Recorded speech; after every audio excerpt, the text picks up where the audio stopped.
নমস্কার বন্ধুরা, আমাদের চ্যানেলে আপনাদেরকে স্বাগত জানাই। যারা চ্যানেলটি প্রথম দেখছেন তারা অবশ্যই চ্যানেলটি সাবস্ক্রাইব করে নেবেন এবং বেল আইকনটি দাবিয়ে দেবেন, যাতে আমাদের চ্যানেলে দেওয়া সকল ভিডিও আপনারা সবার আগে দেখতেন। যাই হোক, তো সবার চেয়ে ইম্পর্টেন্ট একটা নিউজ পাওয়া গেল, যেটা আমরা কালকেই ভয় পেয়েছিলাম বা আশা করেছিলাম, যা ইচ্ছা বলতে পারেন, যে কালকে যে রায় আসলো হাইকোর্টের সিঙ্গেল বেঞ্চের, সেখান থেকে আশা করি মোটামুটি সবাই বুঝতে পেরেছিল যে পিটিশনাররা হয়তো এবার ডিভিশন বেঞ্চে অবশ্যই যাবে। তো যেটা ভাবা হয়েছিল সেটাই হয়েছে। ডিভিশন বেঞ্চে অলরেডি মামলা রেজিস্টার হয়ে গেছে। তো এই মামলাটি হয়েছে এবার জাস্টিস সৌমেন সেনের ডিভিশন বেঞ্চে। উনি যে কারণের জন্য মামলাগুলো নিয়েছেন, পয়েন্টসগুলো বলছি, পয়েন্টসগুলো একটু ভালো করে শুনবেন।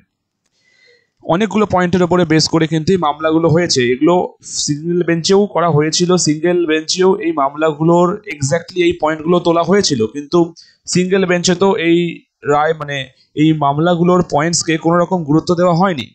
তো এই কারণে ডিভিশন বেঞ্চে আলটিমেটলি মামলাটা শিফট হয়েছে। তো প্রথম যেটা বলি সেটা হচ্ছে, ওয়েটিং লিস্টে থাকা ক্যান্ডিডেটরা কিন্তু এই কেসটা করেছে। কেন করেছে? কারণ সবচেয়ে বড় পয়েন্টটা, 10 নাম্বারের একটা টিচিং পয়েন্টস দেওয়া হচ্ছে বা টিচিং মেরিট দেওয়া হচ্ছে।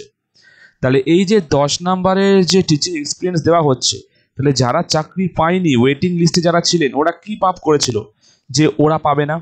ওরা তো ওয়েটিং লিস্টে ছিল।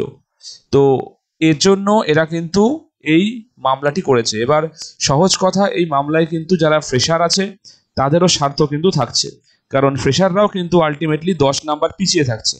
যারা চাকরি করতো 2016 সালের, যাদের চাকরি গেছে, তারা কিন্তু 10 নাম্বার এগিয়ে থাকছে এখানটা, যেখানে অন্যান্যরা কিন্তু 10 নাম্বার পিছিয়ে থাকছে।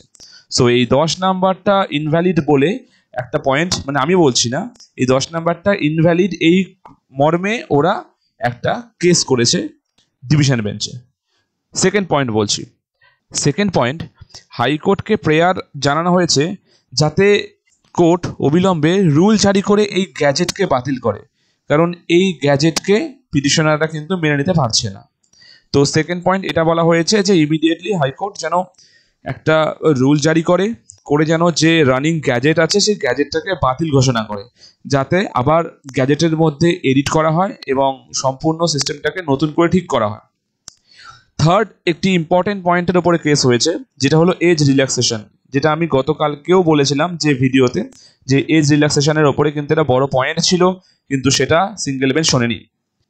তো এজ রিল্যাক্সেশনের কেসটা কেমন? এজ রিল্যাক্সেশন যা ছিল তাই আবার, যে 2025-এর 1 জানুয়ারি ওয়াইজ এই 2025-এর নোটিফিকেশনে অ্যাপ্লিকেশন করতে বলা হয়েছে, যেখানে 2016-র ক্যান্ডিডেট যারা ছিল তারা কিন্তু অলরেডি 9 বছর তার মানে পিছিয়ে পড়ছে, কারণ 2016 সালে অ্যাপ্লিকেশন করা হয়েছিল 2016-র 1 জানুয়ারি ডেট ওয়াইজ। তো এই একটা ব্যাপার, প্লাস আরেকটা ব্যাপার, যারা এজ রিল্যাক্সেশন ক্লেম করছে সেখানেও কিন্তু একটা ঝামেলা আছে, যে যারা মনে করছে আমি 11, 12, 9, 10 সব জায়গায় এজ রিল্যাক্সেশন পাওয়া উচিত, তারা কিন্তু সেখানে পাচ্ছে না। ব্যাপারটা এরকম চলছে যে যে কোনো একটি পার্টে একমাত্র এজ রিল্যাক্সেশন ক্লেম করা যাবে, সেটা আইদার 9, 10 হতে পারে, আইদার 11, 12 হতে পারে। তো এগুলো পয়েন্টের ওপর বেস করে কিন্তু এটি করা হয়েছে কেস।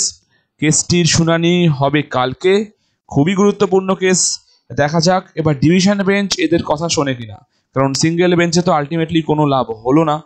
তো ডিভিশন বেঞ্চে যদি এদের কথা শুনে প্যানেলের ওপরে কোনো রকম ঝামেলা করে, প্যানেল বলছি, যদি এই গ্যাজেটের ওপরে নিষেধাজ্ঞা জারি করে, তাহলে কিন্তু হয়তো এই ফর্ম ফিল আপ বন্ধ হয়ে যাবে, হয়ে গ্যাজেট নতুন করে এডিট করে চেঞ্জ করে হয়তো নতুন করে ফর্ম ফিল আপ শুরু হবে। দেখা যাক কালকে কি হচ্ছে। ধন্যবাদ।